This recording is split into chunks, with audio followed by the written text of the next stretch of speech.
ದಶರಥನು ಕೊಟ್ಟ ಇನ್ನೊಂದು ಮಾತನ್ನು ಮೀರಿ ರಾಮ ಅಯೋಧ್ಯೆಯ ರಾಜನಾದನೇ. ದಶರಥನ ಮರಣದ ನಂತರ ಯುವರಾಜನೇ ರಾಜನಾಗುವುದರಿಂದ ರಾಮ ಯುವರಾಜನಾಗಲು ಬಹಳ ಉತ್ಸುಕನಾಗಿದ್ದನು. ಅದಕ್ಕಾಗಿಯೇ ಮಂತ್ರಿ ಸುಮಂತ್ರನು ರಾಮನನ್ನು ದಶರಥ ಮತ್ತು ಕೈಕೇಯಿಯ ಬಳಿಗೆ ಕರೆದೊಯ್ಯಲು ಬಂದಾಗ ರಾಮನು ಸೀತೆಗೆ ಹೀಗೆ ಹೇಳುತ್ತಾನೆ: ಖಂಡಿತ ಇಂದು ರಾಜನು ನನಗೆ ಯುವರಾಜನ ಪಟ್ಟ ಕಟ್ಟುತ್ತಾನೆ.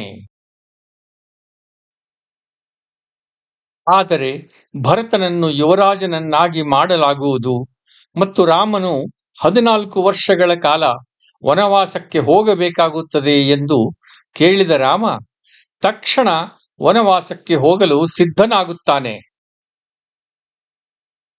ತನ್ನ ತಾಯಿ ಕೌಸಲ್ಯಗೆ ಈ ಬಗ್ಗೆ ತಿಳಿಸಿ ಆಶೀರ್ವಾದ ಪಡೆಯಲು ಹೋದಾಗ ಕೌಸಲ್ಯೆ ರಾಮನು ವನವಾಸಕ್ಕೆ ಹೋಗುವುದನ್ನು ನಿಷೇಧಿಸುತ್ತಾಳೆ.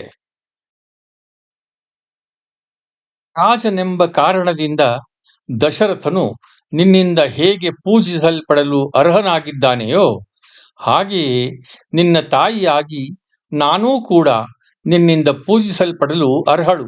ಆದ್ದರಿಂದ ವನವಾಸಕ್ಕೆ ಹೋಗಬೇಡ ಎನ್ನುತ್ತಾಳೆ. ಆದರೆ ರಾಮ ತನ್ನ ತಾಯಿಯ ಮಾತಿಗೆ ಬೆಲೆ ಕೊಡದೆ ತನ್ನ ತಂದೆಯ ಮಾತನ್ನು ಮೀರುವ ಶಕ್ತಿ ತನಗಿಲ್ಲ. ಆದುದರಿಂದ ತಂದೆಯ ಮಾತಿನ ಮೇರೆಗೆ ತಾನು ಕಾಡಿಗೆ ಹೋಗಲೇಬೇಕು ಎಂದು ಹೇಳುತ್ತಾನೆ. ಹೀಗೆ ಹೇಳಿ ಜಮದಗ್ನಿಯ ಮಗ ಪರಶುರಾಮನು ತನ್ನ ತಂದೆಯ ಆದೇಶದ ಮೇರೆಗೆ ತನ್ನ ತಾಯಿ ರೇಣುಕೆಯ ಶಿರಚ್ಛೇದ ಮಾಡಿದ ಎಂಬ ಉದಾಹರಣೆ ಕೊಡುತ್ತಾನೆ.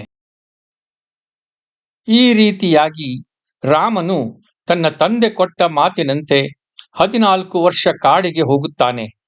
ಆ ಕಾರಣದಿಂದ ಅವನು ಬಹಳವಾಗಿ ಪ್ರಶಂಸಿಸಲ್ಪಡುತ್ತಾನೆ. ವನವಾಸದ ನಂತರ ಅವನು ಅಯೋಧ್ಯೆಗೆ ಹಿಂತಿರುಗಿ ಅಯೋಧ್ಯೆಯ ರಾಜನಾಗುತ್ತಾನೆ. ಆದರೆ ರಾಮನು ಅಯೋಧ್ಯೆಯ ರಾಜನಾಗುವ ಮೂಲಕ ತನ್ನ ಸ್ವಂತ ತಂದೆ ನೀಡಿದ ಮತ್ತೊಂದು ಮಾತನ್ನು ಮೀರುವುದಿಲ್ಲವೇ? ಮುಸ್ಲಿಮರು ಮದುವೆಯ ಸಮಯದಲ್ಲಿ ಹೆಂಡತಿಗೆ ಮೆಹರ್ ನೀಡುವ ಸಂಪ್ರದಾಯವನ್ನು ಹೊಂದಿರುವಂತೆ ಸನಾತನ ಧರ್ಮದಲ್ಲಿಯೂ ಹುಡುಗಿಗೆ ಹಣ ಅಥವಾ ಆಸ್ತಿಯನ್ನು ಕೊಡುವ ಮೂಲಕ ಅವಳನ್ನು ಮದುವೆಯಾಗುವ ಸಂಪ್ರದಾಯವಿತ್ತು. ಇದನ್ನು ಕನ್ಯಾಶುಲ್ಕ ಎಂದು ಕರೆಯಲಾಗುತ್ತಿತ್ತು. ದಶರಥನು ಕೈಕೇಯಿಯನ್ನು ಮದುವೆಯಾಗಲು ಬಯಸಿದಾಗ ಅವನು ಅಯೋಧ್ಯೆಯ ರಾಜ್ಯವನ್ನು ಕೈಕೇಯಿಗೆ ಕನ್ಯಾಶುಲ್ಕವಾಗಿ ಒಪ್ಪಿಸಿ ಕೈಕೇಯಿಯ ತಂದೆಗೆ ತನ್ನ ನಂತರ ಕೈಕೇಯಿಯ ಮಗನೇ ಅಯೋಧ್ಯೆಯ ರಾಜನಾಗುತ್ತಾನೆ ಎಂದು ಮಾತು ಕೊಡುತ್ತಾನೆ. ರಾಮನಿಗೆ ಇದು ತಿಳಿದಿತ್ತು, ಏಕೆಂದರೆ ಅವನೇ ಇದನ್ನು ಭರತನಿಗೆ ಹೇಳುತ್ತಾನೆ.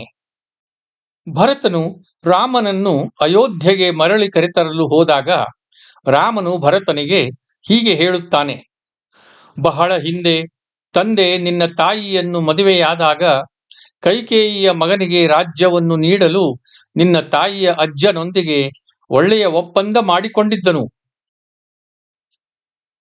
ದಶರಥ ಕೊಟ್ಟ ಮಾತನ್ನು ಈಡೇರಿಸಲು 14 ವರ್ಷಗಳ ಕಾಲ ವನವಾಸಕ್ಕೆ ಹೋದ ರಾಮ ಅದೇ ದಶರಥ ನೀಡಿದ ಮಾತನ್ನು ಮುರಿದು ಹೇಗೆ ಅಯೋಧ್ಯೆಯ ರಾಜನಾದ? ತಂದೆಯ ಮಾತನ್ನು ಪಾಲಿಸಲು 14 ವರ್ಷಗಳ ಕಾಲ ವನವಾಸಕ್ಕೆ ಹೋದ ರಾಮನನ್ನು ಹೊಗಳಲಾಗುತ್ತದೆ. ಹಾಗಾದರೆ ಅದೇ ತಂದೆ ಕೊಟ್ಟ ಇನ್ನೊಂದು ಮಾತನ್ನು ಮೀರಿದ್ದಕ್ಕಾಗಿ ರಾಮನನ್ನು ಖಂಡಿಸಬೇಕಲ್ಲವೇ?